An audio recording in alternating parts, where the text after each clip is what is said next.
All right, so I'm going to be picking up, I guess, taking a step farther back, to talk about where do these toxic antibodies, autoantibodies, come from? That's really my space. I'm not a neuroscientist, obviously, but I think that really sort of gets at the crux of, like, if we're thinking about how do we treat disease, there's so many different levels that you can try to intervene to mitigate, but how about going to the source? And so that's what I've been thinking about for decades.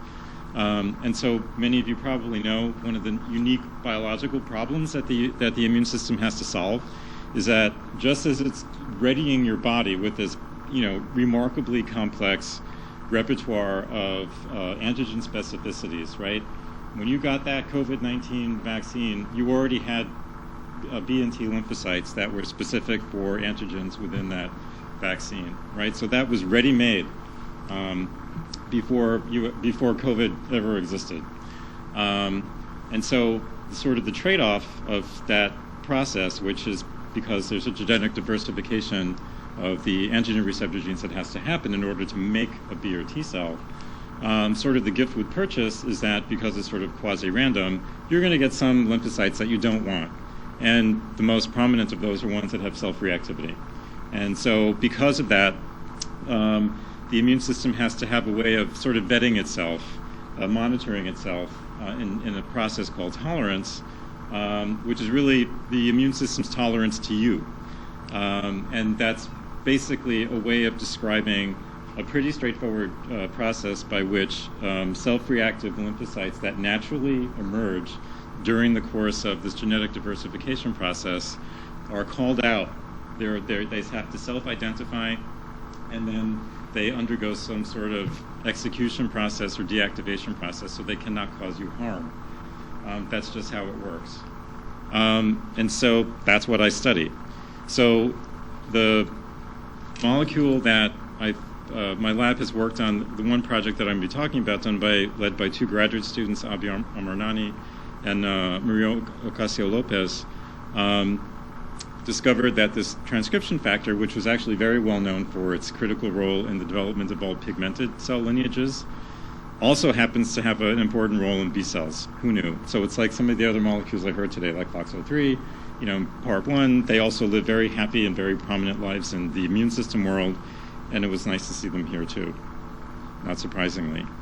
So very quickly, just to elaborate on what Dr. Ginsler pointed out, when I think about sort of neurotoxic antibodies, there are different ways that antibodies can be toxic in lupus. And so there are different names that we have for the types of immunological reactions that cause harm in some way, hypersensitivities we call them. And the main one in lupus is called immune complex or autoimmune complex driven. These are when self-reactive antibodies bind to soluble self-antigens, form these immune complexes, and deposit somewhere and cause bad things to happen. And so one example is what happens that Ellen just mentioned with the kidney. Kidney is a very vulnerable organ. It has exquisite microvasculature in the glomeruli, and so that's where a lot of these immune complexes can deposit, initiate inflammatory reaction, and start to destroy the kidney. But there are other ways that they can be evil. You can have vascular injury. So if we're thinking about why are these antibodies bad for the brain, obviously thrombotic events are bad for the brain, atherosclerosis in general. And then there's another way that antibodies can harm, and that's if the antibody specificity is specific for something on, or maybe in the case that we just heard about BC1, BC200, inside a cell. And that's a different type, and that's a direct type of cytotoxicity. And lupus actually has both of those. So there's quite a lot of different ways that antibodies can cause harm, particularly if the antigens are on the surface of neurons. So where I sort of fit in, and I guess one prominent example are some of the anti-DNA antibodies. So double-stranded DNA reactivity, that's a very characteristic feature of lupus. But it also turns out that some of these anti-double-stranded DNA antibodies, they're not just specific for double-stranded DNA, they can also bind to the NMDAR receptor. So if you block that, that's bad. That's bad for those neurons, and they can die. So when we think about why do people have autoimmune disease, again, I think this is sort of speaking more to how you have to think about psychiatric illness and resiliency. Obviously you can look for susceptibility genes, and when we think of those, primarily we're thinking about the world of lymphocytes and the creation of all these different antibody or antigen specificities on the one hand, but also they have to interact with the environment. So part of the environment is you, and then everything else. So there are many different genes that have been identified. There are medicines that can sort of push an autoimmune, a predisposed system to become outright autoimmune and start to cause disease. But when we think about lupus, what are some of the drivers are, when we think of, as Ellen was saying, lupus as some of the defining autoantibodies are against nuclear antigens, that's really, nuclear debris, right? Apoptotic debris. Those are the target self-antigens that the lupus autoimmune system is going after. And so those are the complexes that are pathogenic and can cause disease. One of the characteristic cytokines that helps drive lupus is type 1 interferons, which we normally think are important for antiviral immunity.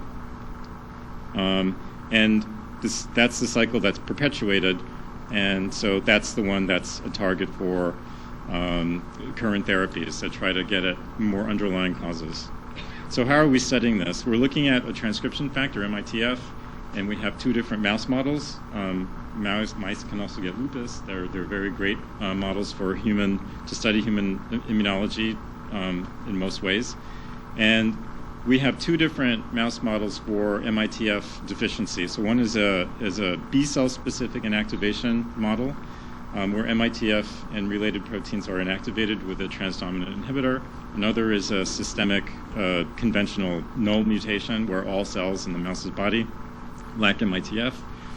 And then we look and assess their immune system. And so this is just this is how we study stuff. We have genetically modified mice. We go after all the lymphoid organs and cells, target organs like the kidney that could be affected by lupus autoimmunity. We look at serum for antibody titers. We also use flow cytometry to enumerate lymphocytes and to purify or enrich them so we can do RNA analysis like RNA-seq to get a sense of target or downstream pathways that could be affected by MITF and that have something to do with autoimmunity. And so this is just a quick show of some of the earliest data that we had. Mice in which the MITF transcription factor was inactivated just in B cells, they had big spleens. That's a big deal because it reflects a couple of underlying pathological processes. In this case, there are more B and T cells because B and T cells talk to each other. So if something is wrong with B cells, then maybe T cells are going to sense that and change, and they do in this case. There are more special microanatomical structures in the spleen called germinal centers. These are sites where B cells that happen to be specific for a target antigen, that's when they take off and proliferate. And so all of that is happening to a greater extent in mice that lack MITF in B cells. But this is happening in the absence of intentional vaccination, let's say. This is just spontaneous. And so that's interesting to us. If we zero in on some of these locations where white blood cells hang out in the spleen, we can use immunofluorescence to label B cells and T cells. In this case, the B cells are green and the T cells are red. And in a wild-type mouse that's unimmunized, they kind of hang out in their own real estate, right? So B cells are not really activated. They're not really talking to T cells. T cells are hanging out in their own space. They're not talking to B cells. But something happens when you take away MITF, and what we see here is that these what would be organized, sort of discretely compartmentalized, what we call a part of the white pulp or follicle in the spleen now becomes sort of disorganized, and all of these B cells and T cells are sort of wandering around in each other's spaces trying to find each other. So that's provocative, and that was quite unexpected. And that's true both in, oh, it's over already. In All right. The B cell inactivated specifically, and also that was taking place in the mice in which MITF was gone systemically. And interestingly, and this is a separate line of mice in which T cell, the ability of T cells to activate B cells has been impaired.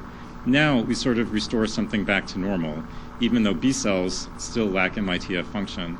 So there's definitely, this is evidence that tells us that B cells are somehow changing, and however they're changing as a result of lacking MITF, they're also communicating that to T cells somehow. Now, what does this have to do with autoimmunity? There are lots of different ways that we can measure that. Oh, I can look at my screen. So one way we can measure an autoantibody called rheumatoid factor. That's an antibody against an antibody. How crazy is the immune system? And show that, whoops, I don't know what I touched. Oh, there it is. That those antibody titers go up in the MITF inactivated models. That seems to be dependent on T cells because it goes back to almost normal when T cells can no longer activate B cells. We can also apply genomics technology to do RNA-seq to try to identify what the target genes are that MIT regulates that could be responsible for these pretty dramatic changes. And we show that there are a number, including those that regulate cell cycle, and provocatively, some that are involved in regulation of and responsiveness to type 1 interferons that also seem to be responsive to MITF that are upregulated when it's gone. All right, so in sum, MITF deficient mice, they exhibit splenomegaly, which is a big spleen, elevated numbers of lymphocytes, plasma cells, which are actually the antibody factories that produce antibody. They produce elevated autoantibodies like rheumatoid factor, anti-DNA antibodies that I didn't show you. And also, I'm not touching this and things are moving around. No, but you're thinking about it. And it's kind of distracting. And proteinuria, which is evidence of immune complex disease. It's telling us that the animals' kidneys are not working so well, and when that happens, they start to excrete protein.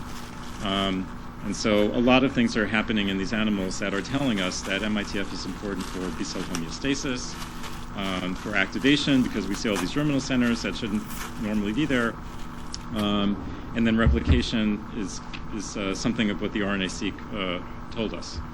And if we compare the two models, it's just the systemic loss of MITF in which we see dysregulation of interferon signaling pathways in B cells, telling us that there's something about MITF that's changing the environment in which B cells inhabit, that's then communicating that to B cells, and that's what we see when we look at B cells from MITF deficient mice.